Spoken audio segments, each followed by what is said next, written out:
माँ सीता का जन्म। रामायण में माँ सीता को जानकी कहकर भी संबोधित किया गया है। देवी सीता मिथिला के राजा जनक की पुत्री थी, इसलिए उन्हें जानकी भी कहा जाता है। माता सीता को लक्ष्मी का अवतार माना जाता है, जिनका विवाह अयोध्या के राजा दशरथ के पुत्र और स्वयं भगवान विष्णु के अवतार भगवान श्री राम से हुआ था। विवाह के उपरांत माता सीता को भगवान राम के साथ 14 साल का वनवास झेलना पड़ा।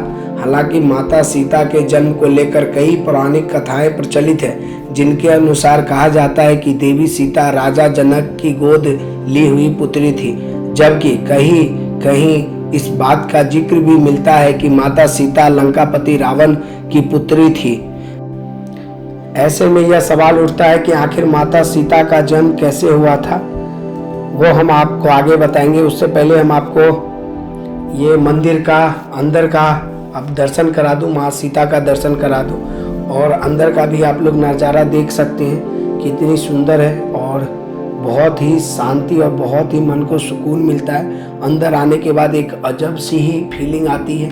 और ऊपर जो आप पेंटिंग देख रहे थे वो मिथिला का पेंटिंग है, जो हमारे मिथिला को दर्शाता है। ये पेंटिंग आप सिर्फ और सिर्फ मिथिलांचल में ही मिलेगा। और आप माता सीता का दर्शन कीजिए। और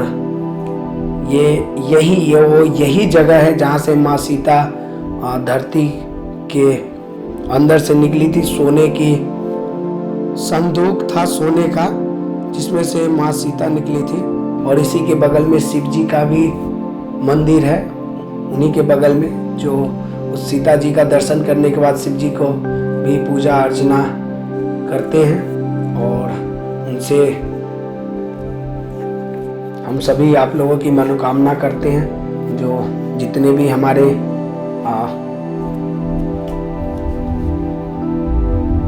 दर्शक हैं, उनको भी उतना ही पुण्य मिले जो यहाँ आए। और सबसे पहले यहाँ आने के लिए आपको पटना, मुजफ्फरपुर, दरभंगा, आप यहाँ ट्रेन से या प्लेन के द्वारा आप आके वहाँ से बस के सुविधा के साथ यहाँ आके दर्शन कर सकते हैं।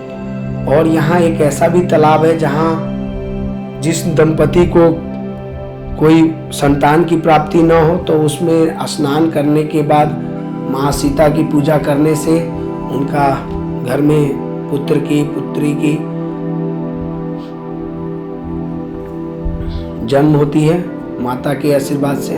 और ये अंदर का आप लोग देखिए कितना सुंदर लोकेशन है, कितना सुंदर दिखने में लगता है। ये देखिए, ये जानकी पालक पलंग है और ये मिथिलांचल पेंटिंग जो ऊपर देखे हैं। और ये चारों तरफ आप देखिए कितना सुंदर भव्य लग रहा है। और ये अब हम बाहर निकल रहे हैं तो ये देखिए, ये बाहर का नज़ारा है मंदिर का। और उसके बगल में है शिव मंदिर।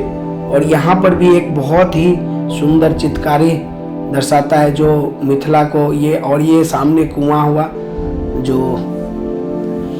यहाँ है। और दूसरा ये अंदर का जो मंदिर के चारों तरफ बनाया गया है, बरामदा जिसको बोलते हैं, ये है। और ये देख सकते हैं कम से कम ये 4 एकड़ में फैला हुआ है ये मंदिर का। और ये बाहर का नज़ारा आप लोग देख सकते हैं। पौराणिक कथा के अनुसार माता सीता का जन्म 2 कथा है। तो पहला वाल्मीकि रामायण के अनुसार एक बार मिथिला में पड़े भयंकर सूखे से राजा जनक बेहद परेशान हो गए थे। तब इस समस्या से छुटकारा पाने के लिए उन्हें एक ऋषि ने यज्ञ करने और धरती पर हल चलाने का सुझाव दिया। ऋषि के सुझाव पर राजा जनक ने यज्ञ करवाया और उसके बाद राजा जनक धरती जोतने लगे। तभी उन्हें धरती से सोने की खूबसूरत संदूक में एक सुंदर कन्या मिली। राजा जनक की कोई संतान नहीं थी, इसीलिए उस कन्या को हाथों में लेकर उन्हें पिता प्रेम की अनुभूति हुई।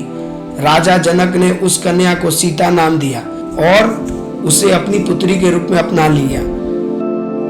कथा बताने से पहले मैं आप लोगों को फिर से ये थोड़ी सी आपको बाहर से माता जानकी के मंदिर का दर्शन करा दूं।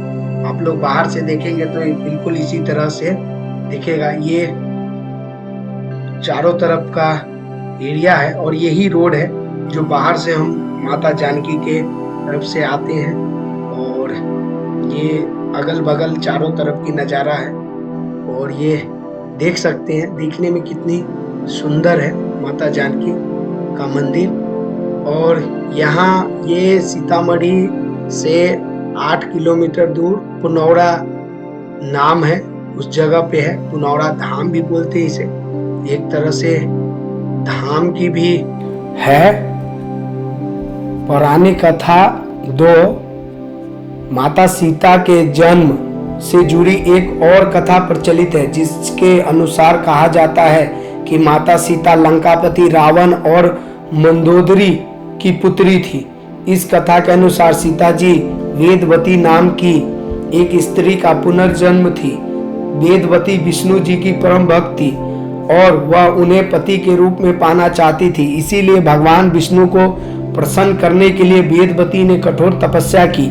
कहा जाता है कि एक दिन रावण वहां से निकल रहा था जहां वेदवती तपस्या कर रही थी और वेदवती की सुंदरता को देखकर रावण उस पर मोहित हो गया।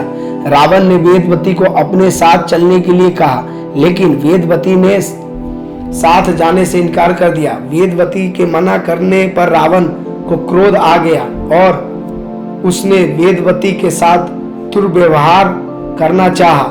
रावण के स्पर्श करते ही वेदवती ने खुद को भस्म कर लिया और रावण को श्राप दिया कि वह रावण की पुत्री के रूप में जन्म लेगी और उसकी मृत्यु का कारण बनेगी। कुछ समय बाद मंदोदरी ने एक कन्या को जन्म दिया, लेकिन वेदवती के श्राप से भयभीत रावण ने जन्म लेते ही उस कन्या को सागर में फेंक दिया, जिसके बाद सागर की देवी वरुणी ने उस कन्या को धरती के देवी पृथ्वी को सौंप दिया और पृथ्वी ने उस कन्या को राजा जनक और माता सुनैना को सौंप दिया। जिसके बाद राजा जनक ने सीता का पालन पोषण किया और उनका विवाह श्री राम के साथ संपन्न कराया गया। फिर वनवास के दौरान रावण ने सीता का अपहरण किया, जिसके कारण श्री राम ने रावण का वध किया और इस तरह से सीता रावण के वध का कारण बनी।